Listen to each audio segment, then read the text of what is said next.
መጀመሪያ አጀንዳችን የምናደርገው አፋር ያሉት ሐራ መሬት ብለው ራሳቸው የሚሰሙ ነፃ ግዛት ማለት ነው። አፋር ያሉት የኦህዴድ ገረዶች ዛሬ ስብሰባ ተጠርቶ ነበር። ኢሬፕቲ የሚባል አፋር በመቀለ ወደ አፋር መውጫ ከተማ አፋር ውስጥ ያለው ከተማ ኢሬፕቲ ብርጋዴር ጀነራል ጉዕሽ ገብረ ስብሰባ ጠርቷቸው ነበርና ከሻለቃ በላይ አመራር ነው።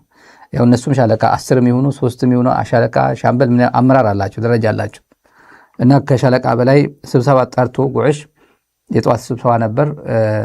ምክንያቱ ባልታወቀ መንገድ የለም አልተሳተፉም። በቃ ሄዶ ዛሬ ስብሰባ የለም ብሎ አልተደረገም። እግረኛው ባለፈው እንደነገርናችሁ መጀመሪያ ሚዲያ መረጃ ያወጣው ዛራ ሚዲያ ኔትወርክ ነው። አፋር ያሉ በሶሻል ሚዲያ ነግረናቸዋል፣ በቴሌቪዥን ተነግሯቸዋል። ቴሌቪዥን አክሰስ ያደርጋሉ አያደርጉም አስለማና ፌስቡክ ላይ ምናምን ለቀኗል መረጃ። የወታደራዊ አዛዦቹ የሚባሉት ወደ አዲስ አበባ ተጠርተው ወደ ሰራዊቱ ሐራ መሬት የሚባለው ወደ መከላከያ ጥምር ጦር ይቀላቀላል፣ ኦርኔል ጭምር ስማችሁ ምናምን ዶክመንታችሁ ይሄ ያው ፐርሰናል ባክግራውንድ ምናምን የሚሞላበት ኦርኔል ሞልቷል። ማዕረግ የሚለው ብቻ ይሄ 10 50 አለቃ የሚለው ብቻ ባዶ አድርጉ፣ ሌላው ግን ይሞላ ተብሎ ተዛዘዙ። በአማርኛ ተሞልቶ ወደ መከላከያ ገብቷል ብለን እዚህ አጋልጠናቸዋል። ግንባር አዛዦችና አዲስ አበባ የሚመላለሱት ይሄ አዛዦች ነው የሚለው የነወዳን ጥሩ የሚመሳሰሉ ሰዎች እነሱ ናቸው የሚያውቁት። ሰራዊቱ አያውቅም ብለን ነበር። ታች ያለው ታጣቂው አያውቅም። ከዛ ሰሙ፣ ይሄን መረጃ ሰምቷል። በሰዓቱ ነው የሰሙት። ዛሬ ከነሱ እዛው አፋር ካሉ ልጆች የሰማነው እግረኛ በፍጹም አንቀላቀልም ብሎ እምቢ ብሏል። ይሄ ሻምበል ነኝ ተራ ተዋጊ ነኝ ምናምን የሚለው አንቀላቀልም፣ ከብልጽግና ጦር ጋር አንቀላቀልም፣ ዓላማችን ለየብቻ ነው፣ በፍጹም አንቀላቀልም ብሏል። ይሄ ነው እና ወታደራዊ አልባሳት ባለፈው ይሄ ሾልቶ ምናምን ተሽከርካሪዎች እዛው ጭነት አሉ ሰመራ ስንላቸው የነበረው እስካሁን አልተራገፉም። ዛሬም ከሰመራ አረጋገጥነው ነው ለነሱ ትጥቅ ይሆናል ተብሎ ልብስም ጫማ ምናምን ተልኮ የነበረው እስካሁን አልተራገፈም። እዛው ነው ያለው፣ ገና ሰመራ ነው ያለው ነግረውናል። የጉዕሽ ገብረ እነሱን ለማረጋጋት ተብሎ ሊሆን ይችላል ከሻለቃ በላይ ስብሰባ ጠርቶ አልሆነም። የጠዋቱ ከሰዓት መረጃ አላገኙ፣ ጠዋት ግን እንዳልተደረገ ነግረውናል። ብልጽግና ያለበት የብልጽግና የጦር ስምሪት በተመለከተ ትንሽ መረጃ እንስጣችሁ። የጦር ሰራዊቱና መከላከያ የብልጽግና ሰራዊት በቆቦ አካባቢ ያለው አንድ ገጠመኝ ያጋጠመው መረጃ ያደረሰናል። ቆቦ በዞብል ገብርኤል የሚባል አለ። በዞብል ገብርኤል በኩል ብዙ ሰራዊት እያስገባ ነው። ያው ከሰሞኑ ብዙ መከላከያ የተሽከርካሪ እግረኛ እና ይሄ መካናይዝድ የሚባሉትን ወደ ግንባር ያጓጓዘ ምዕራብ ትግራይ ብትሉ ቤትም ለየት ያለ ኢንሲደንት ያጋጠመው ብልጽግና እና አሳዛኝ መከላከያ ያለበት ቁመና ጭምር ቁልጭ አድርጎ የሚያሳይ ከቆቦ በስተግራ ዞብል አቅጣጫ ማለት ነው። ከቆቦ በስተግራ ወደ ዞብል አቅጣጫ ተመድበው የሄዱ የብልጽግና ሰራዊት ከማዶ ሲያዩ ቲዲኤፍ ነው ያለው። የቲዲኤፍ እንቅስቃሴ ከማዶ ሲያዩ ከሩቅ ያው በእነሱ ቅርብ ነው ማለት ነው። እነሱ የተመደቡበት ፊት ለፊት ከቲዲኤፍ ጋር ፊት ለፊት መሆናቸውን ሲያውቁ ወደኋላ ፈገፈጋችሁ፣ በኋላ ሸሻችሁ፣ ፈራችሁ ብሎ 8ቱን ረሽኖባቸዋል። ትላንት 8ቱን ረሽኖ እዛው ነው የቀበራቸው። ይሄ መረጃ የምትፈልጉም ቆቦ አካባቢ ያላችሁ ተመልካቾች በደንብ አድርጋችሁ ቆቦ አካባቢ ካለው አሁን ቫይራል ነው ይሄ ጉዳይ። ቆቦ አካባቢ ሁሉም የሰማው ነው። 8ቱን ረሽኖ እዛው ቀብሯቸዋል። እንግዲህ የነዚህ 8 እናቶች አባቶች ልጄ እኮ እየተዋጋ ነው መከላከያ እኮ ነው እያሉ ይሆናል። መከላከያ ራሱ ፈርተሃል ብሎ ገና ጦርነት ሳይጀምር ፈርተሃል ብሎ ረሽኗቸዋል። ሌላም ወደ ሑመራ አካባቢ ሰራዊት ያንቀሳቀሰ ነው። በርካታ ሰራዊት በየቀኑ ሰራዊት ያንቀሳቀሰ ነው። ሌላ አብይ አህመድ ለብልጽግና መዋቅሩን በሁሉም አካባቢ ያለው በተለይ ደቡብ አካባቢ ከድሮ ጀምሮ ከደርግ ጊዜ በሉት 17 ዓመት በሉት የኃይለሥላሴ ጊዜ ሰሐር ሲዋጋ የነበረው ብዙ የድሃ ልጅ አለ። ከደቡብ የሚመጣ ከኦሮሚያ የሚመጣ ብዙ ሰው መከላከያ የምታየው ተመልከቱ። አሁንም ያለ ምክንያት ለመዋጋት ዝም ብሎ እየታፈሰ የመጣ ያለ የድሃ ልጅ ነው። ቡና ለቃሚ ጫማ ሊስትሮ ሆኖ በቆሎ ኮትኩቶ መብላት የሚችል ራሱን ማድረግ የሚችል እንግዲህ 3000-4000 ብር ትቀበላል ደሞዝ የተባለ የመከላከያ ዩኒፎርም መልበስ ብርቅ የሆነበት እየገባ እየተቀቀለ ነው ያለው። ለምንድን ነው የምትዋጋ ብትሉት ምንም አያውቅም፣ የሚያውቀው ነገር የለም። አንድ የሲዳማ ተወላጅ፣ አንድ የወላይታ፣ አንድ የከፋ ተወላጅ ወይ የጋሞ ተወላጅ ለምን ብለን አማራ ክልል እየተዋጋ ያለው ብትሉት ምንም በቃ ተዋጋ ተቢ አገር እየጠበቅኩ ነው ይላል። ምንድነው አገር መጠበቅ? የሀገር ዳር ድንበር የት አካባቢ ነው ብትሉት ማቸካል አይደለም ወይ ባህር ዳር ዙሪያ አይደለም የኢትዮጵያ ድንበር አይደለም። አሁንም የተዋጋ እዛ አካባቢ የገጠመው ጉዳይ ገና ትዴፍ ከማዶ አዩ ተብሎ ሸሹ ተብሎ ትዴፍ ከማዶ ሳይታኮሱ አዩ ተብሎ 8 ነው የረሸነባቸው ትላንት መከላከያ ቆቦ በስተግራ ዳይሬክሽኑ ጭምር እየነገርኳቸው ከቆቦ በስተግራ ወደ ዞብል አቅጣጫ ወደ በስተግራ ይሄ በወታደር አካባቢ ወደ መከላከያ የሚገቡ ልጆች አያውቁም። የደሃ ልጆች ናቸው። ይሄ አብይ አሁን ገባበታለሁ ሰርፕራይዝ አታክ አደርጋለሁ እያለ የሚመካበት ጦርነት ሲከፈት ምን አይነት ጦርነት እንደሚሆን ምንም የሚደበቅ ነገር አይደለም። የጦርነቱ ዝም ብሎ እንደ ድሮ ግፋ እየተባለ የሆነች ከተማ ተቆጣጠረ TDF ሰበር ዜና የሆነች ምንድነው የሚባለው ይሆናል አይደል? በቃ አማራ ክልል ያኔ ነበር ያወቅናቸው የወረዳዎቹ እንደዚህ ተቆጣጠረ፣ ቆቦ ተቆጣጠረ፣ ሀይቅ ተቆጣጠረ፣ ምናምን ወረባቦ፣ ወረኢሉ፣ ምናምን እየተባለ ነበር የሚወራው። እንደዛ ነበር። አሁን እንደዛ ብሎ ነገር የለም። ቆቦ ተሰበረ፣ አለቀ። ወልዲያ ተሰበረ፣ አለቀ በቃ። ደሴ ተቆጣጠረ፣ ወልዲያ ተቆጣጠረ የሚባለው እዛ ሲሰበር ወልዲያ ራሱ ይገባበታል፣ ፋኖ ይገባበታል፣ ባህር ዳር ራሱ ይገባበታል፣ ፋኖ ይገባበታል። ይሄ ምንድነው ያለ ዝም ብሎ ቀጅ የሆነ ልጅ ምንድነው እያለ ያለው ብሎ ብልጽግና አይነ እንዴት ብሎ እንደሚተነተናት እቺ ንግግር እኔ አውቃታለሁ እነሱም ያውቃታል፣ እኔም ይገባኛል እንዴት አድርጎ እንደሚተነትኗት እየነገርኳቸው ነው። TDF ይህን ሁላ የኤሊ ጉዞ የሚመስል የኤሊ ጉዞ ወረባቦ፣ ወረኢሉ፣ ምናምን ደሴ ገባ፣ ኮምቦልቻ ገባ፣ ምናምን ገባ፣ ደብረሲና ገባ እየተባለ ሲማግ እሱ አይደለም። አሁን ይሄ ጦርነት እንደዚህ አይነት የሚጋብዝ አይደለም። የኢትዮጵያ ወታደሮች ወረኢሉ ተማረኩኝ፣ ደብረሲና ተማረኩኝ የሚባል አይኖርም። የተደረማመሰ ጊዜ የአማራ ፋኖ ነው የሚማርከው እዛው ማዶ ያለው እና ከጎንም ኦፍ ኮርስ እና ገበሬ ነው የሚማርከው፣ የአማራ ገበሬ ነው የሚማርከው። እንግዲህ የዋህ ገበሬ ይግጠመው ነው የኢትዮጵያ ወታደር። የዋህ የአማራ ገበሬ እጅ ወደ ላይ ሲባል ነው አልልም ምናምን ሲባል ግንባሩ ነው የሚለው፣ ምንም ጥርጥር የለውም። የዋህ ገበሬ ያጋጥመ ነው፣ ገበሬ ነው የሚማርከው። TDF ብቻ አይደለም የሚማርክ፣ ፋኖ ብቻ አይደለም የሚማርክ፣ ወይ በአሰብ ስትመጣ ሻቢያ ብቻ አይደለም የሚማርክ፣ አይደለም የሚማርክ፣ ወይ በዚህ በኩል ስትመጣ የሐጂ ኢብራሂም አይደለም የሚማርክ፣ ገበሬው ራሱ ይማርካል ነው። ዝም ብሎ አማራ ገበሬ ይሄን እድል አግኝቶ የደሃ ልጅ ነው። ግን ምን ያደርጋል? የደሃ ልጅ ነው። አንዳንዱ አብይን ያገኘ ይመስለው፣ አንዳንዱ ብርሃኑን ያገኘ ሊመስለው ይችላል አይደል? ይሄ ደሃ ልጅ ነው። በቃ ምንም የመናጤ ደሃ ልጅ ነው። እዚህ ውስጥ የለገሰ ትሉ ልጅ የለ፣ የአብይ ልጆች የሉ ምናምን። ይሄ ደሃ የአርሶ አደር ልጆች ናቸው።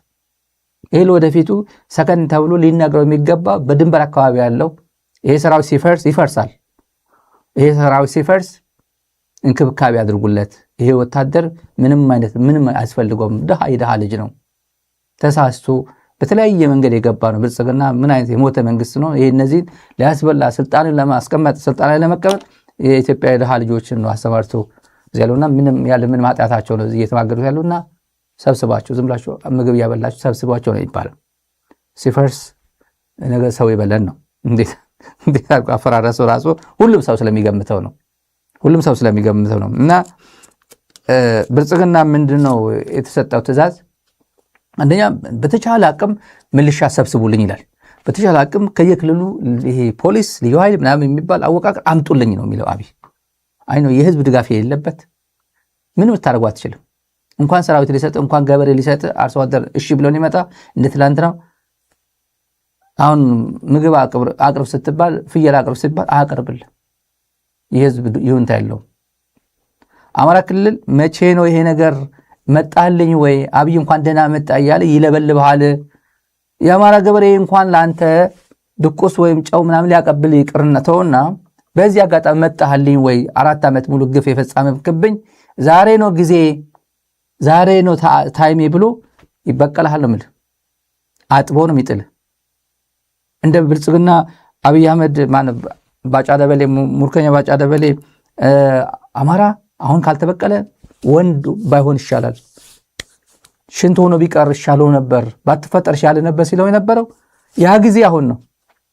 እንደዛ ያልከኝ እንደዚህ ያልከኝ ከወንድሜ ህዝብ ጋር ያጋጨኝ ከትግራይ ህዝብ ጋር እንደዚህ ሁሉ ውስጥ የከተትከኝ አንተን ነው የምበቀለው ብሎ አሁን አያሳይ። አሁን ይታያል፣ ባጫ ደበሌ ይታያል፣ አብይ አህመድም ይታያል ምን አይነት እንደሚጠብቁ አማራ ክልል አማራ አርሶ አደር እንዴት አድርጎ ጥባጥቤ እንደሚጫወትበት የሚታየው ይመስለኛል። አሁን የትላንቷ አይደለም። የትላንትናው አካሄድ አሁን ይመጣልኛል ብለህ ካሰብክ ተበልታል። አሁን የንቀቱ ንቀት ለአማራ ህዝብ ያለው ንቀት የሚያሳየው ተመልካቾች የሰማ ነው። የንቀቱ ንቀት አማራ ክልል መከላከያ ገብቶ ሬዲዮ ማረኩ፣ ትንሽ ፒክአፕ ማረኩ።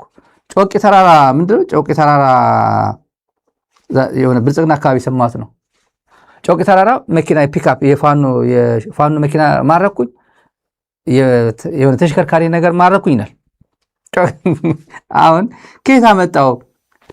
ብትማርከውም እኔ መማረኩ አላውቅም፣ ግን ብትማርከው የማን ነው? ከየት አምጥቶ ነው? መከላከያ ነው። ኦራል ሚሊተሪ የራሻዎቹ ኦራል የሚባሉ መኪናዎቹ ከማረከ ከየትም አላመጣው። መቼም ከፑቲን አላመጣቸው። እነዚህ የብርሃኑ ጁላ ኦራል ነው። ፒክአፕ ከመጣ ያንተ የራስህ ነው፣ ተጠቅሞበታል ማለት ነው። ከአንተ ነው የማረከው። እስከዚህ ድረስ ነው ፕሮፓጋንዳ የሚሰሩ እነዚህ ሰዎች። እና ከይህን ሁላ ሰራዊት ሜካናይዝድ ምስራቅ እዝ የተባለ መሐመድ ተሰማ ጎጃም ያረጀ ሰውዬ፣ ጎጃም ያረጀ 3-4 ዓመት ቀላል አይደለም እኮ። ስሙ ምስራቅ እዝ ነው፣ የሚዋጋው ጎጃም ነው። ብርሃኑ በቀለ ጀነራል ነው፣ እዛ አለው። ብርሃኑ ጥላሁን የሚባለው አለ፣ እዛው ጀነራል ነው። እሱ ሜጀር ጀነራል 6ኛ እዝ የሚባለው ሁሉም እዛ ናቸው ያሉት። ስንት ጀነራል ነው ያለው እዛ ላይ? ጎጃም ብቻ ከብርጌደር በላይ ወደ 19 ጀነራሎች አሉ። ከብርጌደር በላይ ብርጌደር ሜጀር ሌፍተና ጀነራል የሚባሉ እስከ ሌፍተና ጀነራል ኮር አዛዦች ምናምን ጨምሮ ማለት ነው 19 አሉ ጎጃም ውስጥ። 19 ጀነራል ምን ያደርጋል ጎጃም? እና ይሄን ሁላ ሰራዊት ወደ ትግራይ ይውጣና ለብርሃኑ አብይ ለፋኖ ጦርነት የኦሮሚያ ልዩ ኃይል ይበቃል። ተማላችሁ ሰሞኑ በርካታ የኦሮሚያ ልዩ ኃይል ወደ አማራ ክልል ይገባሉ። ዋናው ወደ ትግራይ የሚያደርገውን ጦርነት ወደ ኤርትራ የሚያደርገው ጦርነት የጀመረ ጊዜ ይሄን መሸፈን አለብን። አማራ ክልል ያለው መደበኛ የብልጽግና ሰራዊት የመከላከያ ሰራዊት የሚባለው ወደዛ ይሄዳል። ፋኖን ግን ለመከላከል ቢያንስ እንኳን ለመከላከል ለማጥቃት ሳይሆን ለመከላከል የኦሮሚያ ፋኖና የኦሮሚያ ልዩ ኃይልና የአማራ ልዩ ኃይል ይበቃል። ከአማራ ሚሊሻ ጋር አቀላቅለን እንችላለን፣ ለፋኖን እንመክተዋለን፣ ቢያንስ እየተከላከል እንድንቆይ ነው የሚለው። እንግዲህ አልገባው ማለት ነው ወይ? በደንብ አድርጎ ኢንተርናላይዝ አደረገው። አማራ ክልል ያለው ሰራዊት እንኳን ከኦሮሚያ ልዩ ኃይል ምን አለ? ኦሮሚያ ልዩ ኃይል እኮ ራሱን መቆም አልቻለም እኮ።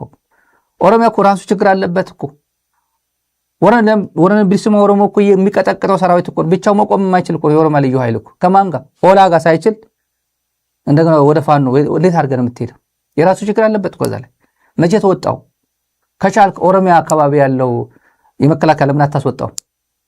ወለጋ አካባቢ የሚደረድረው፣ አሶሳ አካባቢ የሚደረድረው ሄድኳርተሩ ዘውዱ ሊስትሮ እኮ ጅማ ነው ሄድኳርተሩ። ለምን ከዛ ነቅለ ወደ ትግራይ አትወስደው? ወደ ትግራይ ግንባር አትወስደው? ታዲያ አቅም የለውም፣ ግን አማራጭ የለውም። ደግሞ ስታስቡት አማራጭ የለውም። አብይ ዝም ብሎ ተዘግቶ የሆነ ቦታ አሁን ስለ ጦርነት ነው እያሰብ ያለ። እንዴት እናድርገው? ቤት እንውጣ። አሁን አስቡት። በአብይ አህመድ አንደበት በአብይ አህመድ እንትን የለውም እኮ ፔሸንስ የለውም።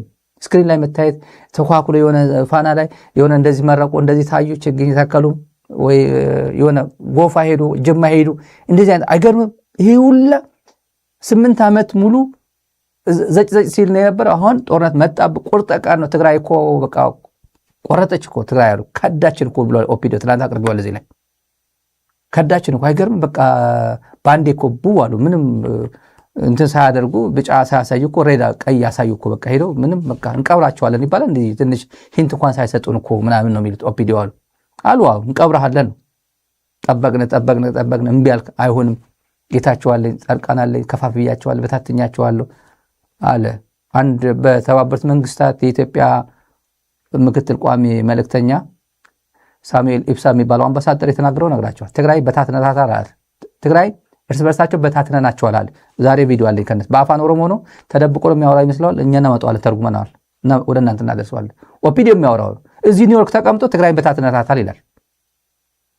እንተያያለን ነገ ጠዋት አንተ ትግራይ አዲስ አበባ ለውጥ ሲመጣ አንተ የዩኤን አምባሳደር ሆነ ስትቀጥል ኒውዮርክ እናያለን።